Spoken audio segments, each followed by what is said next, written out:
మ్యాథమెటిక్స్లో మనం rank of the matrix అనే కాన్సెప్ట్ని ఎందుకు నేర్చుకోవాలి? ఇంటర్మీడియట్లో ఉంది, డిగ్రీలో ఉంది, ఈవెన్ ఇంజనీరింగ్లో కూడా ఉంటుంది. ఒక సాఫ్ట్వేర్ కంపెనీ ఎగ్జాంపుల్ తీసుకొని ఎక్స్ప్లెయిన్ చేస్తాను. ఈవెన్ సాఫ్ట్వేర్ అనేది కాదు, it going to be used in multiple fields also. Imagine నువ్వు ఫ్యూచర్లో ఒక సాఫ్ట్వేర్ ఇంజనీర్ అయ్యావు, కంపెనీలో సీక్వల్ డేటాబేస్ పైన వర్క్ చేస్తున్నావు. అంటే ఎస్క్యూఎల్ అంటాం అన్నమాట. అంటే ఏంటంటే స్టూడెంట్స్ మార్క్స్ రిపోర్ట్స్ కానీ, హాస్పిటల్కి రిలేటెడ్కి సంబంధించిన రికార్డ్స్ కానీ, ఇన్సూరెన్స్ పాలసీ రిపోర్ట్స్ అన్నింటినీ స్టోర్ చేసి ఒక డేటాబేస్ అన్నమాట. అంటే ఒక పెద్ద రిజర్వాయర్ లాంటిది అన్నమాట. ఓకే, అందులో ల్యాక్స్ ఆఫ్ రికార్డ్స్ ఉన్నవి, బట్ సమ్ రికార్డ్స్ మళ్ళీ మళ్ళీ రిపీట్ అవుతున్నాయి అన్నమాట. ఇప్పుడు కంపెనీ క్వశ్చన్ ఏంటి అంటే, యాక్చువల్ డేటా ఎంత ఉంది, యాక్చువల్ రికార్డ్స్ ఎన్ని ఉన్నవి, రిపీటెడ్ డేటా ఎంత ఉంది, అదే రిపీటెడ్ రికార్డ్స్ ఎన్ని ఉన్నాయి అని.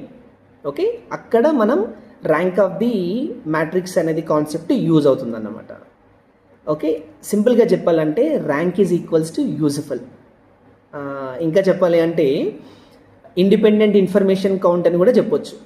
ఎలాంటి రిపీటెడ్ అవ్వకుండా ఎగ్జాక్ట్ కౌంట్ చెప్పడం అన్నమాట.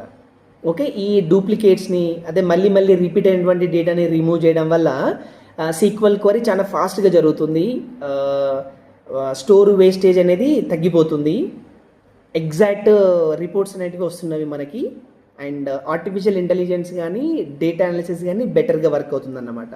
అంటే మనం ఇన్స్టెడ్ ఆఫ్ ఈ డేటా న్యూమరికల్ వాల్యూస్, అది ఇంటీజర్ వాల్యూస్ తీసుకొని మనం రో ఆపరేషన్ యూజ్ చేసి సాల్వ్ చేస్తామన్నమాట. సింపుల్గా చెప్పాలంటే ఒక మ్యాట్రిక్స్ 1 2 3 4 5 6 7 8 9 ఉంది, 3x3 మ్యాట్రిక్స్ ఉంది.